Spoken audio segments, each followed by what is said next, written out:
a tutti, oggi ci troviamo a Villa Sant'Antonio. Ora iniziamo a percorrere questa vecchia strada in cui in un certo tratto si nota anche una carabui. Villa Sant'Antonio è famosa anche per i suoi menhir, oltre che alle Domus de Janissary. Abbiamo intravisto uno particolare con tanto di coppelle. Vedremo altri menhir, tra cui il più famoso qui è Surdo, Rotondo. Ecco Marina, ecco qui.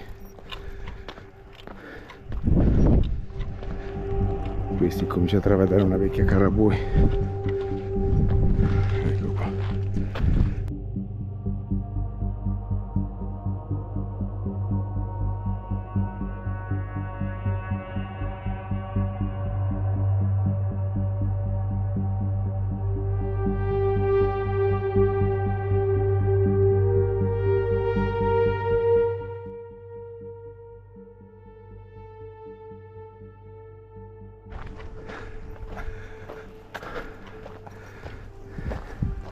Eccolo lì, si incomincia a intravedere menhir su Rotondo.